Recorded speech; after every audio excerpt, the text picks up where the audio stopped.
So I am Jessica Hoffman at the Greensboro Science Center in Greensboro, North Carolina, and I am the Vice President of Animal Care and Welfare.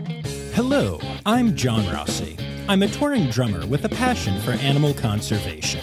When I'm on the road, I spend as much time as possible visiting zoos, aquariums, and conservation organizations. Now, I want to share those places with you.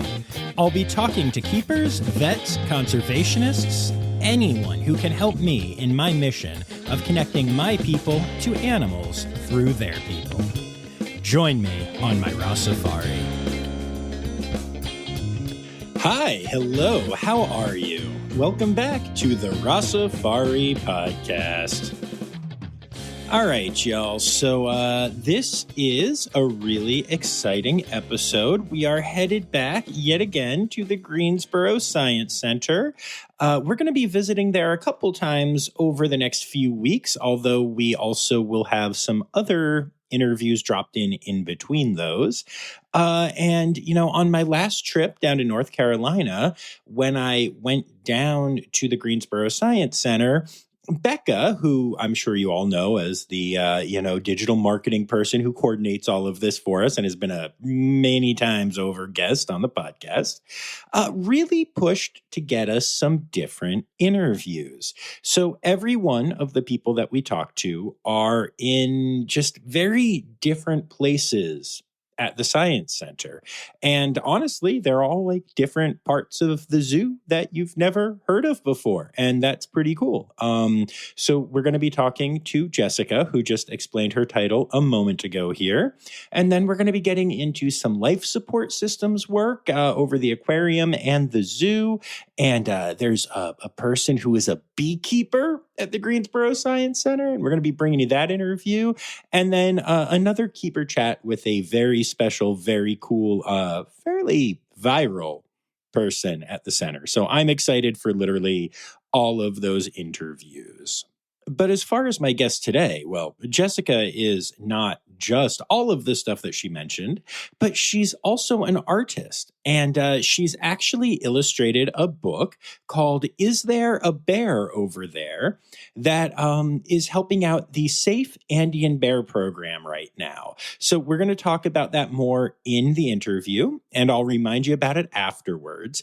But I'll be sure to include a link to the Amazon page for that book so that you can go and buy it and support Safe Andean Bear, which is awesome. We're going to talk about all kinds of cool animal stuff and her career, just all the things. It's a good interview, y'all. Y'all are going to enjoy it. But before we get to that, quick reminder, don't forget to hit subscribe so you don't miss any interview episodes or Zoo News episodes, which come out on every Friday. And also don't forget to follow along at Rossifari on the, Instagram and Facebook and all that stuff, at Rossifari Pod on TikTok. And if you'd like to support the podcast for as little as $3 a month, you can do so by going to patreon.com/Rossifari. And that's about all of that. So without further ado, here is my interview with Jessica Hoffman of the Greensboro Science Center.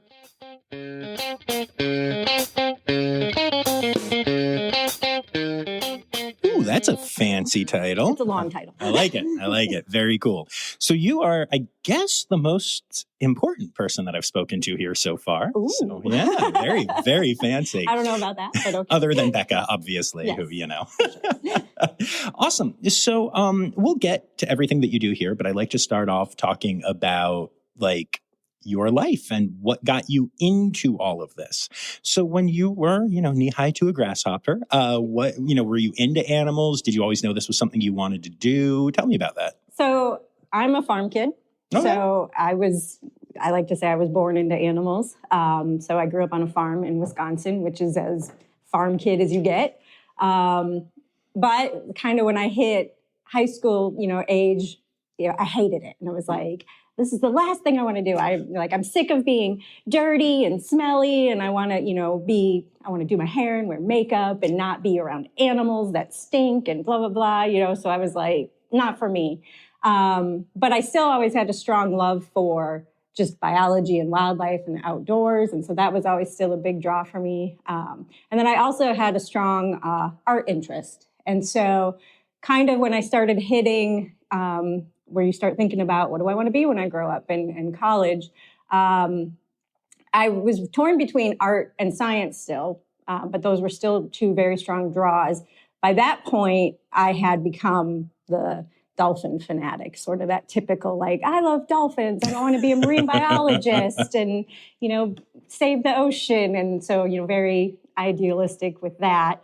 I ended up for college deciding on a program at UW Stevens Point in Wisconsin that had it was a biology track, but they also had a captive wildlife minor, and they had an emphasis in zoo and aquaria, and they had this really cool, like, aquarium, like, marine biology, course with it. And so I was like, yeah, like, that's it.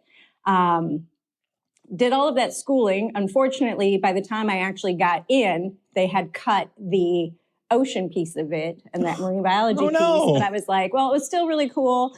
And then I started doing all of the zoo stuff and like the internships and things like that, and really just fell in love with that. Graduated, took my first job in Texas at Fossil Rim Wildlife Center. Nice. I love Fossil Rim. Yes. They're a friend of the podcast, and we love them. Yeah. I will say, admittedly, I took that job thinking, well, Texas is a coastal state. Like, I still had this, like, I'm going to get into the ocean world. And I was like, there's a sea world in Texas. Mm-hmm. It's a coastal state. Like, I'm just going to get to Texas, even though Fossil Rim was inland, no ocean stuff there. But I was like, that's going to be my gateway, right, kind of thing. Well, as these things happen, like, fell in love with everything that was at Fossil Rim and was like, I love all these terrestrial animals and I love everything. And, and then honestly, I've never worked a marine mammal in my life. I just fell in love with all these other things once I got exposed to it. And several years later, my dad came to visit me, and, we were, at Fossil Rim, and I was talking about, like, here's what I do and here's what I work on. And he kind of looked at me and he's like, you know that you're just a farmer with exotics, right? And I was like, yeah, so I am. And so it was always meant to be, I think. That's really funny. That's especially true at Fossil Rim, where it's so much, open air and so much hoof stock and everything. Yes, yeah. So, yep. And now I love to be dirty. I love to be smelly. I'm like, nothing phases me. I love it. And I love the hard work of it. So nice. Very cool. That's awesome. Yeah, I love that. So after Fossil Rim, where did you end up? So I was at Fossil Rim for several years. And then I had always still had like a strong desire, interest to do kind of wildlife conservation. I just never kind of fell into that route either. And I had debated on going back to grad school. I finally made that decision. This is kind of when some of those distance programs started developing, because I was always like, well, I don't want to leave my work. I love my work. Right.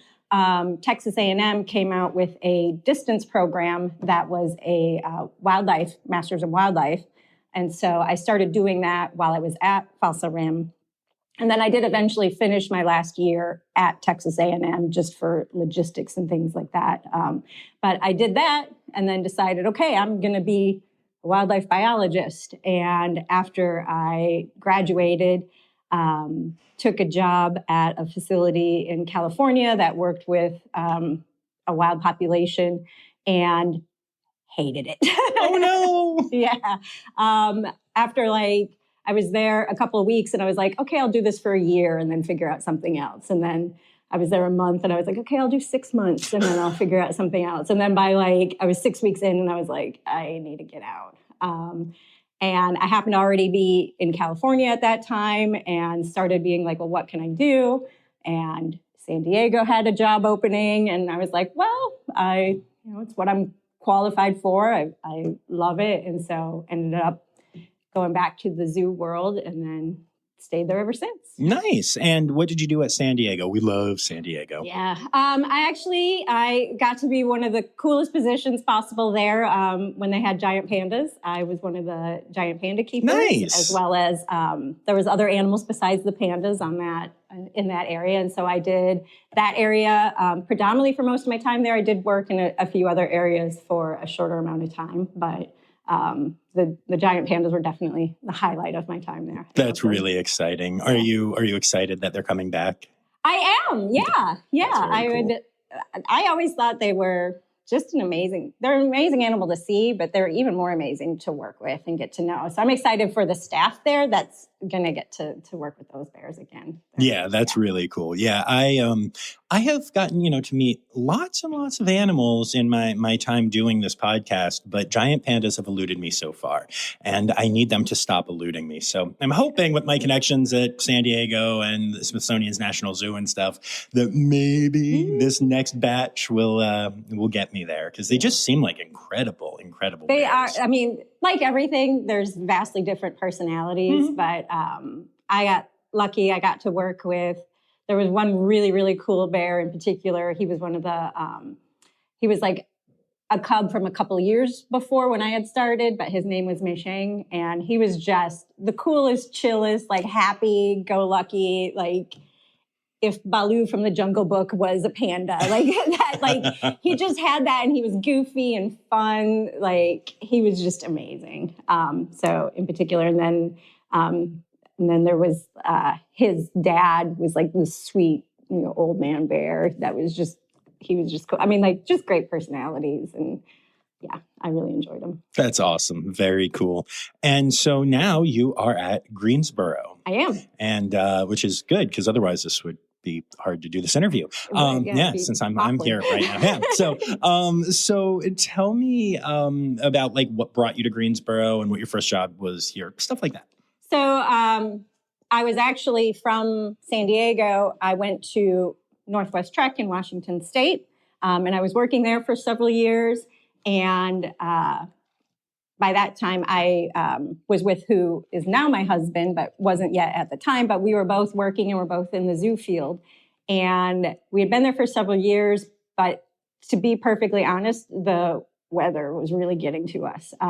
We loved working at Northwest Trek, absolutely loved it there. But he had come from Albuquerque, so sun. And then we had moved there from San Diego, so lots more sun.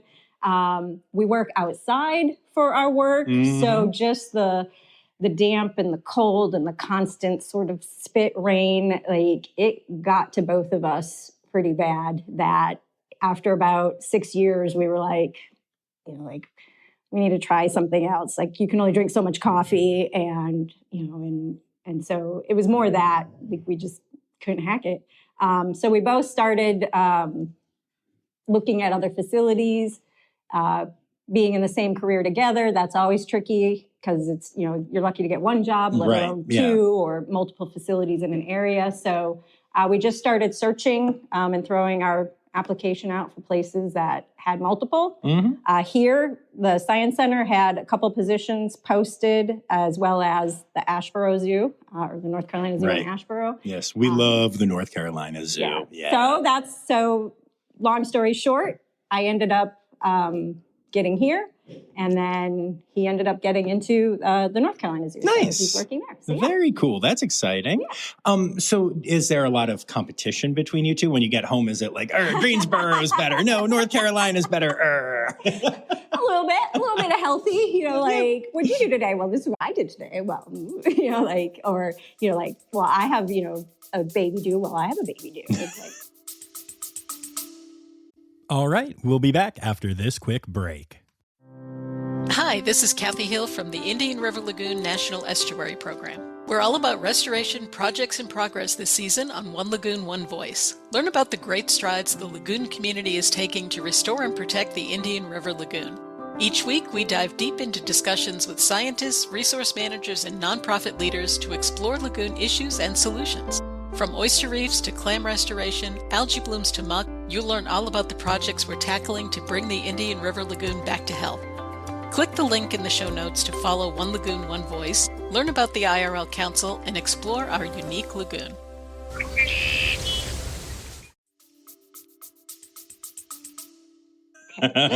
Well, you have Magic Mike here, so y'all are going to have a lot of babies do here, because, That's right. we all know that Mike is the magic touch for whatever reason. Yes, Yeah. I know. 2 of the new stingrays were born here. I don't know if that picked you up or not, so I'll just say it and repeat it. Yay! Yeah, that's very exciting.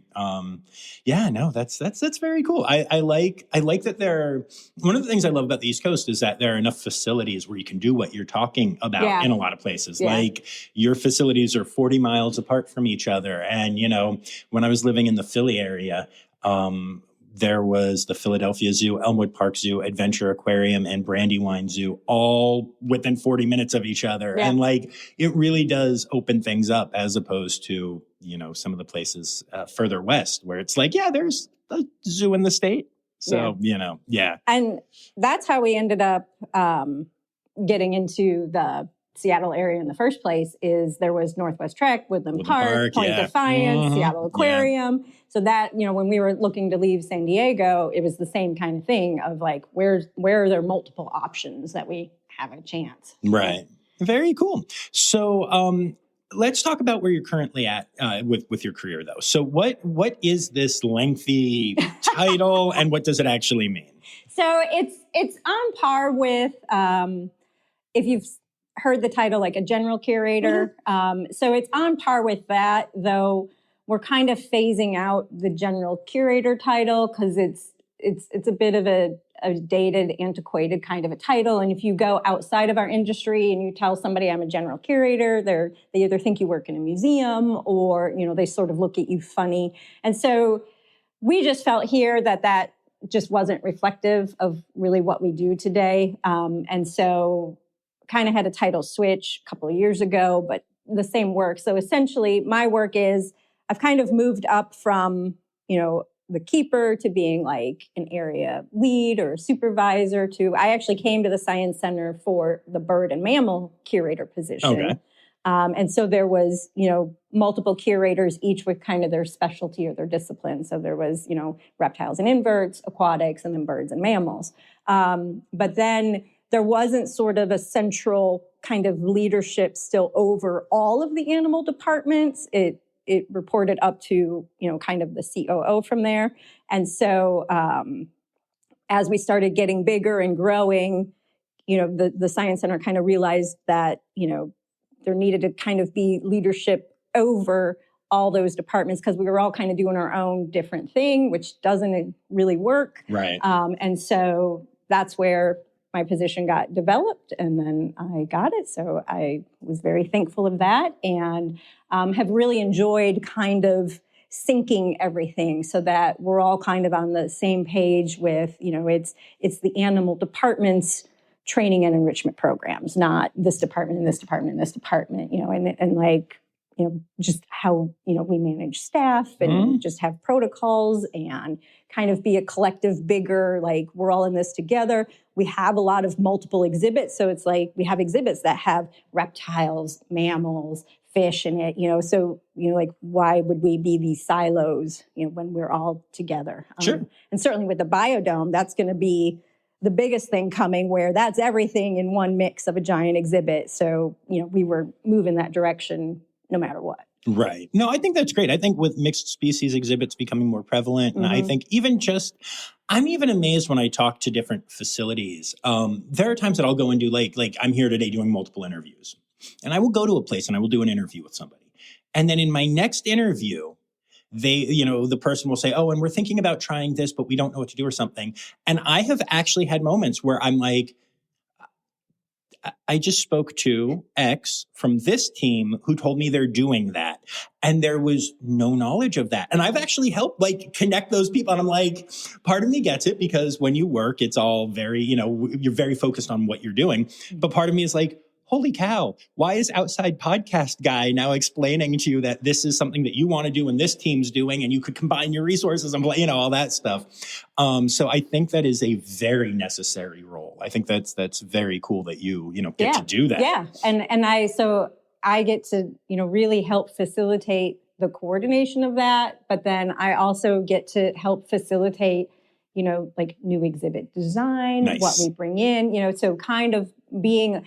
The downside is, I don't get a lot of the hands-on animal experience anymore. So that's what I had to, give up and walk away from. But I can be at that table to be a change maker, to be a thinker. I like to be creative. I like to develop and change and do new and, like what's the guest experience? What, like I like to look at the bigger picture kinds of things. So now I get to do that. That's very cool. Yeah.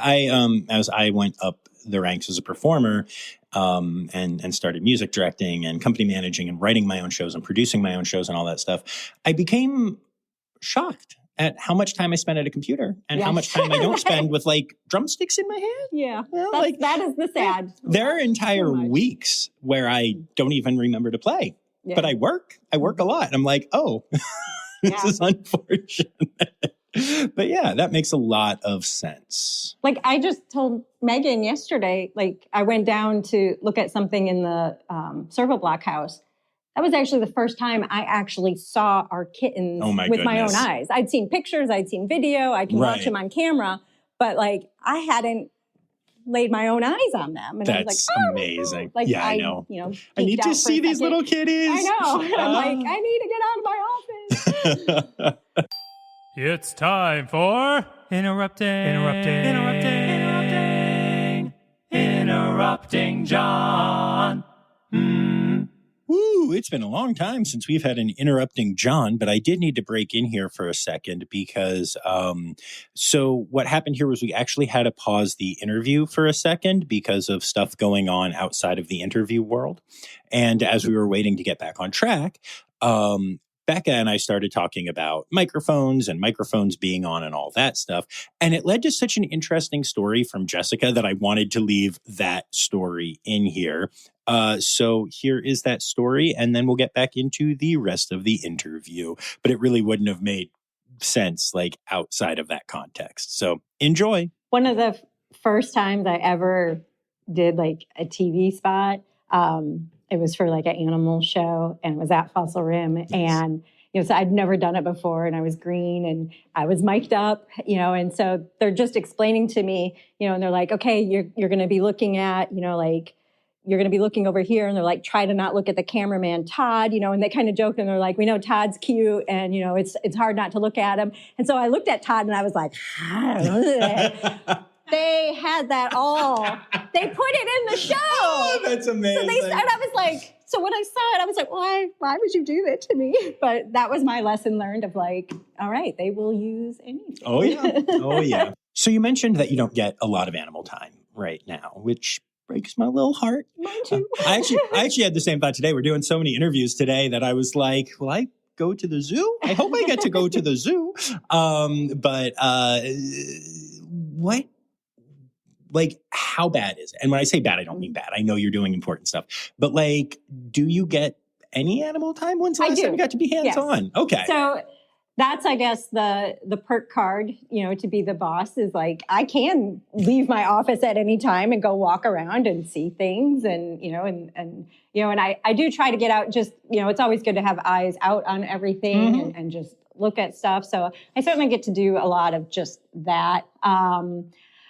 I try to be careful now because now I'm like that boss that's annoying. I think where it's like, if I do try to be like, I can help you guys catch this. And I'm so rusty at stuff that it's like, I'm just going to create more hassle than it's worth if I try to do that. But sometimes I do try if there's an interesting procedure going on or something along those lines. I do try to at least get out and watch that and see what's happening.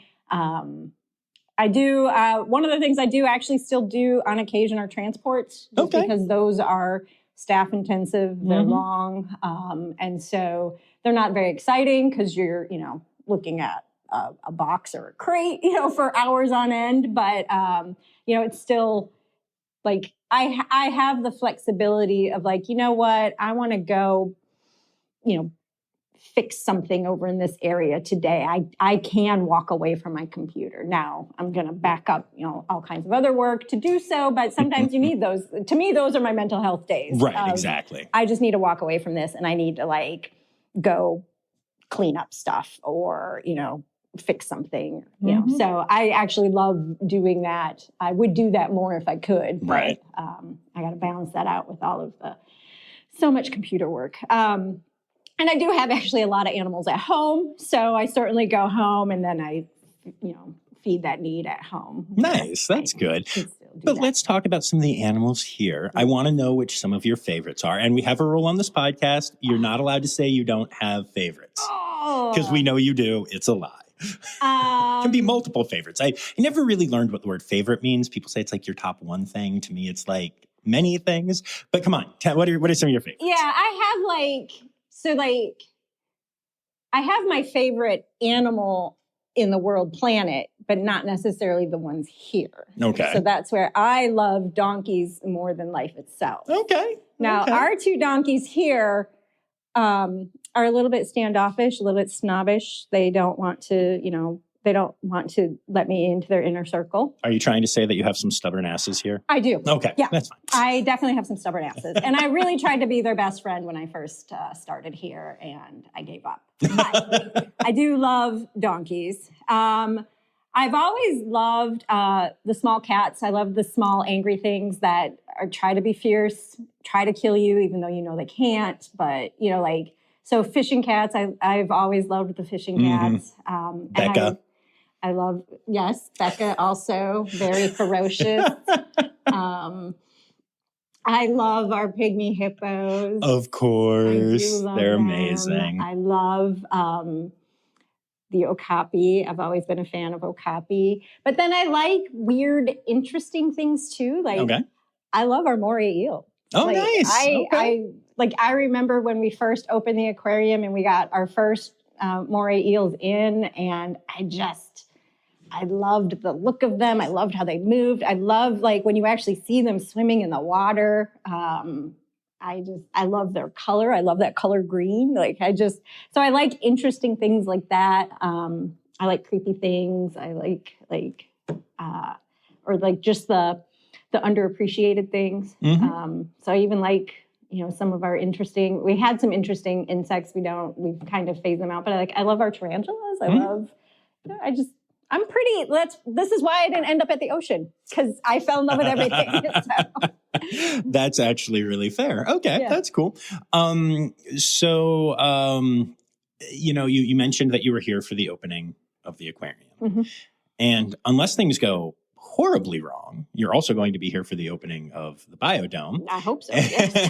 And obviously Revolution Ridge was in between the two and stuff. What has it been like seeing this facility? I can't even call it grow, pop off. It's insane. Yeah, it is. Yeah. That's what it's been like, insanity. Honestly,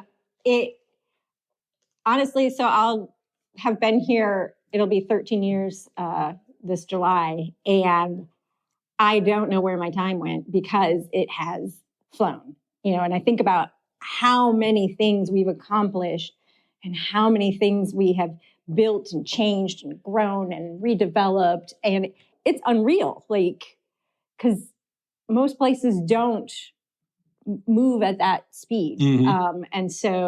And the fact that we've been able to do it and have done it well, and have put out some really nice, just offerings for our guests, some beautiful exhibits, some, brought so many amazing new species of animals for our community to see. I've loved every part of the process. Is there blood, sweat, tears, and crying during it? Yes. But I thrive on that, I guess. For me, I thrive on chaos. I thrive on change. I thrive on energy. I thrive on, so that's why I think the Science Center was so perfect for me, is I love just give me a crazy day every day. Right. Yeah. That makes sense. Let's see where it goes. That's cool. Yeah. And, you mentioned something so I've done a lot of interviews here, and it's always focused on the zoo or aquarium side of things.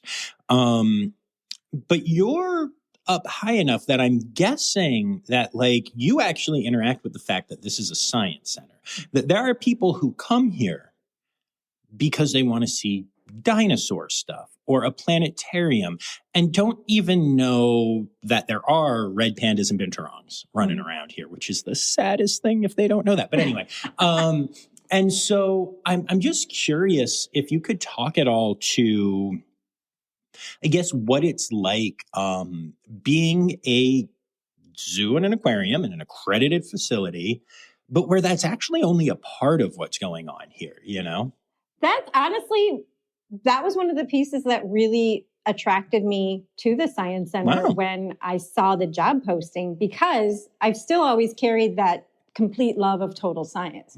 I have been a space nerd. Like, I worked at space camp in California, and I went to space camp in Alabama when I was a kid. Nice. I dabbled in being I was like, maybe I want to be an astronaut for a while.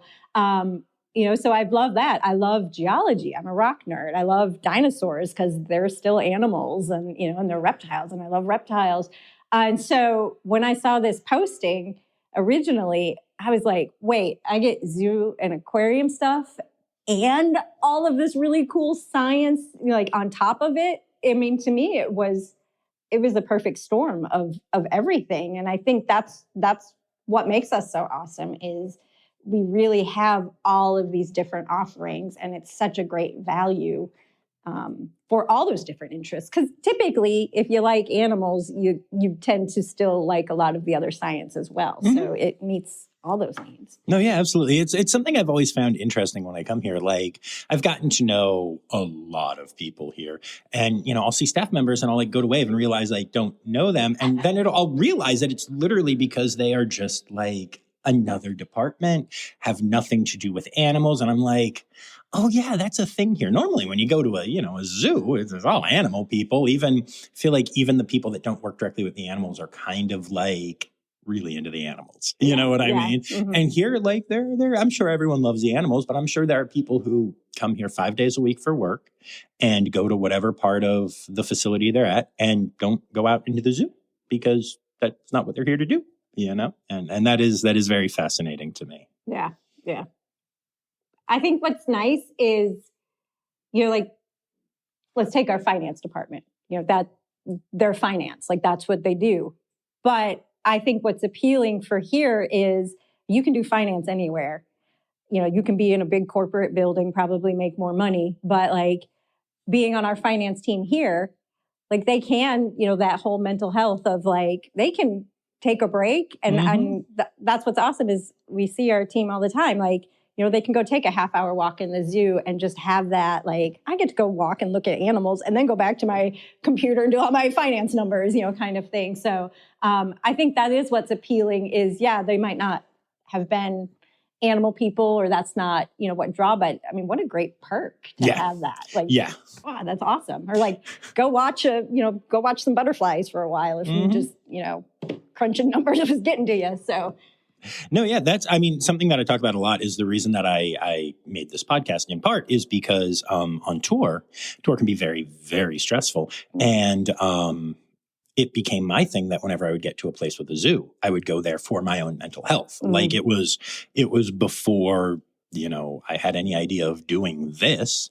It was just for my own brain. And the ability to walk out your office and go and see, some stubborn donkeys or whatever is pretty cool, you know? Yeah.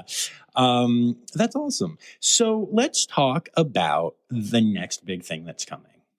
Because y'all have been making some announcements about the biodome. The biodome. And I was just looking at it, and not the actual thing, but the model. Yeah. The model. At first, when I saw it, I was like, oh, this looks very small. But then Becca explained that it was a model. Yeah. So that helped. It's going to be a little bit bigger than that. I was like, I don't think you can fit more than one guest in here at a time, and they have to lay down. But no, but so tell me about what's gone into this and how excited you are, just your perspective of the biodome. All right, we'll be back after this quick break. What if I told you scientists discovered 100 new species in the deep ocean? Why did crocodiles survive extinction? Megalodon. How did it go extinct? Hey, it's me, Forrest Galante, wildlife biologist. You might know me from Joe Rogan's podcast or my various TV shows like Extinct or Alive and Shark Week. Join me and my friends as we dive into the wild world of animal anomalies and everything wildlife. Don't miss out. Click here to uncover these mind-blowing animal mysteries. Oh, so, for us, it's already been, a work in progress for the last couple of years. And so, it's kind of been that hurry up and wait thing of let's get there already. So super excited that we're finally getting to where we're going to start demoing things and start moving dirt, and it's out, and we've got the model and the real design. But where this kind of came from is we're always looking at, okay, what's our next thing? So after Revolution Ridge, it was like, well, what is our next thing? And with Revolution Ridge, we actually hit what is, the perimeter of our property for the Science Center. So at that point, it's reinventing, interior spaces. And so we kind of had that area where what we call the Discovery House building and kind of just some back of house support areas. And then we had our dancing fountains, which were really kind of aging out and just being maintenance-wise difficult to keep going. I mean, dancers always struggle when they get older. It's a thing. Do. Yeah, they get tired, you get sore. And so, that kind of became the site focus of, we could build something cool. But again, we're always looking at, and this is where Glenn, our director, is like, what's different, what's unique, what's not anywhere else. And having sort of this epic indoor rainforest concept, it's been done. So that in and of itself is obviously not new, but it was certainly new for Greensboro. And, for the Science Center, this was just a whole different foray. We're using some new technology for the roofing, or, some new structure that's called foil tech. That's like a soft material that, allows all the UV penetration with like an air layer that keeps it all, like the whole thermodynamics appropriate. Teflon. It's Teflon. Okay. It's Teflon. It's still called foil tech. Why are you interrupting, Becca? Go away. Go away. Go back to your editing photos. Okay. So we use this Teflon foil tech product. Now that I'm leaving in. But then, so aside from just the structure itself and the building, which is a very different, big build, then we have multiple new animal exhibits inside this space. And we're going to represent, aquatic exhibits, terrestrial, bird, mammal, reptile exhibits. So it's going to be, again, that all-encompassing mixed species. Some are going to be self-contained because we can't just have a free-for-all of everything, living together. So some of it is going to be contained exhibits, but then there is going to be just free-flight birds. We're going to have our open water systems for our freshwater rays. We're going to have our sloth is going to be just moving throughout the trees and the vines, in different spaces, and guests will be able to walk through all of that. And it's just going to be more of a complete immersion experience that is not something we've done here before. And then in addition to the biodome, another piece that we really needed here was more support for our aquarium initiatives. And by support, I mean everything from just more housing, more quarantine spaces, but then also there's a couple of important conservation programs for us that we wanted to be more involved in. So the Florida Reef Track program and some of the AZA larval fish program to support more sustainability for a lot of the species that we exhibit. And so we really wanted to be involved in that, but we were just really limited on space. And so we're also going to be building what we're calling the ARC, that is adjacent to the biodome. That's going to be our aquatic research and conservation center, is what that stands for. Okay. And that'll be a space that it's going to be more like a behind the scenes look of what happens in the aquarium, but that guests will be able to walk through and see and watch aquarists working right there on tanks. We do, on occasion, get asked to hold some sea turtles for, if there's a cold stun event. So that would be also a place where we would showcase some of those if we do get them in. I love sea turtles. I know. I love them so much. So it's just so those two pieces combined is kind of this, this epic, tropical forest, and then, this really cool science happening. Right. So I'm really excited for all of that to finally start happening. I bet. That's awesome. Yeah, I'm really excited to see that, build up and take off, and that's very cool. I do have one question that's completely unrelated to anything, but since, you guys have red pandas and binturongs, and sometimes we'll hold sea turtles once this is all up and running. And you may have noticed from the back of my computer that I have 4 favorite species. Yep. And you're nailing, we'll call it 2.5 of them, but really 3 of them. Oh, the tree kangaroo. How do I convince you to get Matchie's tree kangaroos here? I will beg if that is what it takes. They're an amazing species. To tell the truth, we actually did consider them several years ago. I did have a space. It's actually what ended up being where our kookaburra lapwing exhibit is. And that space, after we had shut it down from being wallaby, I did actually look long and hard on, could we do tree kangaroo there and what would it take? And I can't remember why we ended up not going forward with it, but there was where it just wasn't going to quite work, but they have always still been in the back of my brain. I mean, I'm just putting this out there. So, my Instagram, I have followers that like all the things, but red pandas are the thing. I am a red panda. I'm a Fanda account. People follow me for my red panda content. Becca and I had Miso going viral so many times. It's craziness, the collabs that we've done and stuff.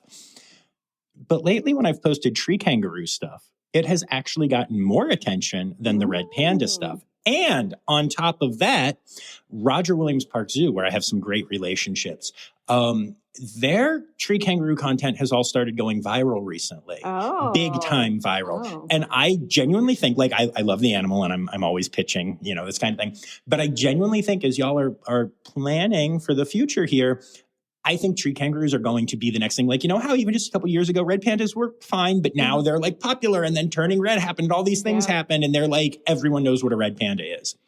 I think tree kangaroos are next. I really do, just from the numbers that I'm seeing with them. So I think Becca has a marketing budget that, if this is a social media sensation, I feel like she could put in her budget a tree kangaroo exhibit. Make it happen. Just, let's do that. Yeah. Yeah. I mean, that's cool. Okay. Yeah. That's fine. I have a question for you. Okay. Since we have red panda and binturong as some top faves. So last year we had babies of both that both needed to be hand raised for different reasons. And so we had binturong team and we had red panda team. Which team would you have been? So as a person who was privileged enough to come down and document the hand rearing and share interviews and spend time with them, and who may or may not have tweaked the results by getting his fans to vote so that Bianca and Monty got those names. Just maybe, just saying. I have to tell you that, well, first of all, it's a hard question because I love both species. Second of all, though, I really developed a really amazing relationship with Bianca and Monty and with Zuko, Azula, and Miso.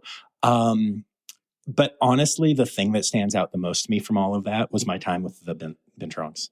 I love red pandas, and a lot of my fans right now that are listening are going, wait, what? But baby binturongs, it was so special. Yeah. It was so cool. And Becca was even saying there were times that we spent time with them where I was able to get photos of them that she hadn't been able to get, they weren't slowing down. And we got them, I played with them enough where they got to slow down and we got some good photos and stuff. And it just so much to me. And so did the panda stuff. One is a 9.999 and one is a 10. You know what I mean? Yeah. But the binturong situation here. And I got to tell you, I mean, literally no exaggeration, some of the best days of my entire life were coming down here and spending time with those 5 animals. Because I mean, that doesn't happen. No, I was in shock. And actually, the funny thing is, so last year, Roger Williams Park Zoo had a tree kangaroo joey. Oh. Paya. And I got to go up there and spend time with her on multiple occasions and got to build a relationship with her. And so there was this one year where 3 of my 4 favorite species, and I've seen baby sea turtles, but they're sea turtles. I love them to death, but they're not as interactive and they all had babies at facilities that I had these relationships with, and I got to interact with them and meet them and do interviews about them. And I don't know that I will ever top last year for me personally. That's I pretty don't know epic. how I could. You know what I mean? Yeah, it was insane. And the fact that Greensboro was such a big part of it has been very special to me. Like, Well, very awesome. special. Yeah. I was just curious. I was personally team bint myself. Mhm. I like red pandas are absolutely adorable. I love them, but for me too. There was the bintlets. There was something. Again, they fit in my more like they're weird and different, and people don't know what they are, and they're so stinking cute. And So cute. Oh my god. Yep. Yeah. So I did love the bintlets. Yeah. I loved everything. Of course. Yeah, no, I'm always fascinated too by just what it is. Why are we drawn to certain animals? Why do I love binturongs and tree kangaroos and red pandas and sea turtles? And like, when you were like, our two donkeys here, it's like, they have donkeys here. I've been to the barn a million times and I don't think I like process that. But for you, it's like the cutest and coolest thing. And like, I don't know why that is what it is, but it is. And it's really special. And mine, like donkeys, I didn't have that as a kid. Right. I mean, I grew up on a farm where you would think it would maybe develop and never did. It came in adulthood somewhere. It came while I was at Fossil Rim. Interesting. And I think my gateway to donkeys was wildebeest. And so, like, okay. I told you she worked with cool animals. Yeah, like I loved the wildebeest at Fossil Rim and the baby wildebeest in particular. Like I'd see them and I would just scream. Like I would just, people would be like, "What's wrong with you?" I'm like, "Oh, baby wildebeest!" Like I lost my mind, and then baby wildebeest, you don't get to see that often, and I started seeing baby wildebeest look in donkeys, and then I think it just turned into that. And then I've gotten to know donkeys like way more since then. And I'm like, they're amazing and I love them. But I think the gateway was wildebeest. That's figured funny. that out. I knew that wildebeest were a gateway drug. Yeah. But interesting. Very cool. And then there's one other thing that we need to talk about before we wrap stuff up here. And it is sitting in front of you. Yes. So tell me about this. So I did a children's book with I was the illustrator, and the author was actually Erin Sherrill, who used to work here at the Science Center. So we'd actually started this project at the same time. So the Science Center offers a staff grant to do conservation projects of your choice, and you can apply and pitch what you want to do. And so with my art background, like I'm a watercolor artist and I tend to be more illustrative style. That was kind of always in the back of my head where I was like, I feel like, my paintings would be good for a children's book. And Erin, her interest was always writing, and she had always wanted to try writing a children's book. And so we were like, could we do that for a conservation project? And with AZA, they have their SAFE programs, or the Saving Animals from Extinction. And we're like, well, maybe we could do a children's book for one of the SAFE programs. And at the time, we wanted to do something ideally for, one of the species that we had here at the Science Center. And there really just wasn't one that, like, the idea would work with. But the Andean bear SAFE was just getting off the ground. It was one of the newer programs. We don't have Andean bear here, but what we do have is a lot of South American species that could be represented in kind of the story that we were starting to develop. And so that's why we actually chose, let's do a children's book about an Andean bear. And then, it's a basic concept of a travel journal story where, and as she travels around South America, she meets other friends. And so we do have like maned wolves in there and anteater. And we had an anaconda at the time. So we had anaconda in there. We have golden lion tamarin in there. So we got to still highlight some of the Science Center species, but then still support, this great conservation program. So that project took much longer. Neither Erin or I had any concept of truly how long it would take. So we actually started it 3 years ago, and the book finally just dropped on Amazon. But we are going to do a whole media push to really help get this out because we do want to. So I must say, so we did it too. So all the proceeds from the book are going to go directly to the Andean Bear SAFE program to support all of their conservation initiatives with their plan. And then the book sales are going to connect to like their program partners. We hope to get some hard copies out to sell and to promo. We're working on a website to help develop that, and we're going to push it out everywhere. And so, it was just really exciting to finally see the finished product and be able to, to do, kind of goes back to what I was saying earlier. Like I'd always had that, I wanted to be part of conservation still and just never. So this was like, a direct thing, and bringing it all back to science or art. Well, I got to do both. So how amazing is that? That's awesome. I love that. Yeah, no, that's very cool. Congratulations. Thank you. I love Thank that. you. I'm just saying, I've thought for a while that a children's book or even series about miso would pop off. I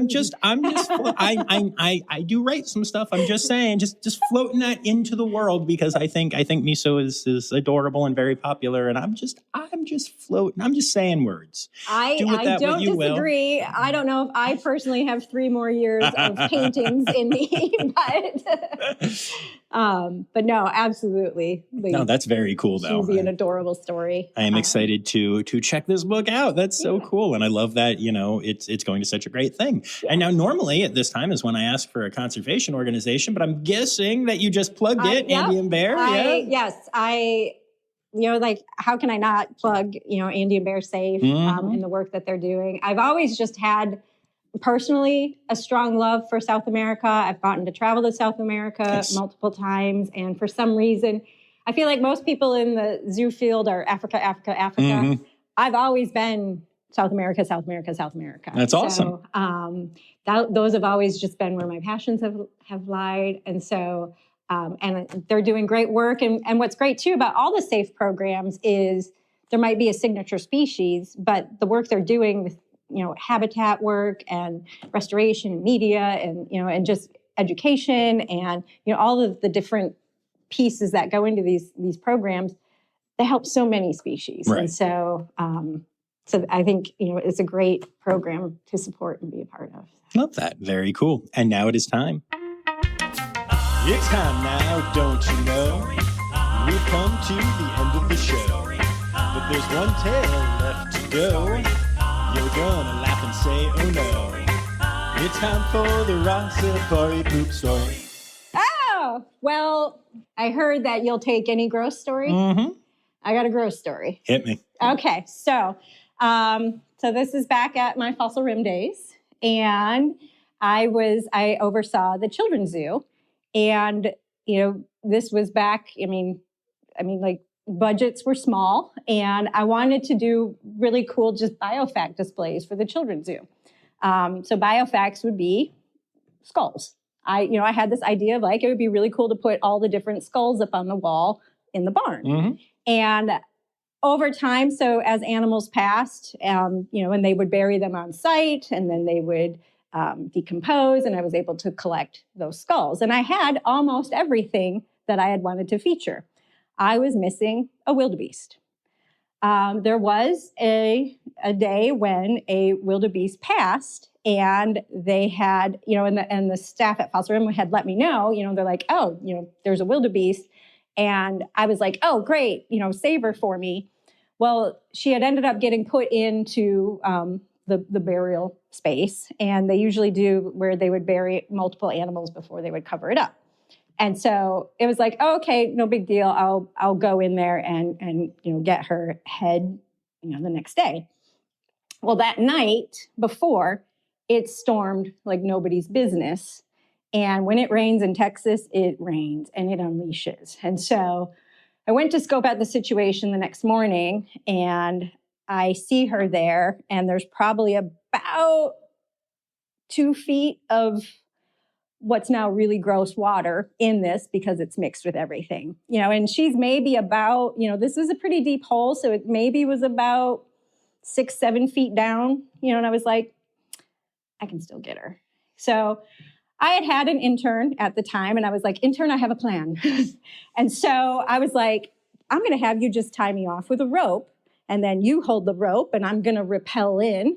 And I'm just going to, without getting in the gross water, I'm going to just grab, by her horns. And then I was using a bone saw so that I could cut the head off, so that I could then put it into a cage to get cleaned up and decompose and get the skull months later. As one does. Right. So this is my plan. So the plan worked initially, and I was there and I was cutting and everything was good. And not for the intern's fault because I put them in a hard position, but dropped the rope, or the rope slipped out of their hands. So I fell into the pit of sludge and grossness. And I fell in and I immediately started vomiting and was like, this is gross. Fair. The intern started vomiting because they were grossed out by my vomiting. And so I'm now in this sludge pit of vomit. But at that point, I'm in it and I can stand. And I was like, well, might as well finish it. So I finished out the rest of removing the head. And I did get it. And then I did successfully get that skull cleaned. And what was cool, so I had done it all to put up on the barn wall. When I did leave Fossil Rim, they did give me that skull as one of my going away presents. So she is on my wall at my house today. That is one of the grossest, if not the grossest. Yeah. Wow. Yeah. But I was very dedicated on getting some good biofacts. So you were there indeed. We are. Nice. Awesome. Wow, Jessica. Okay. Well, thank you so much for taking the time to do this. And I'm going to go throw up now. That was disgusting. I told you. I was like, how gross.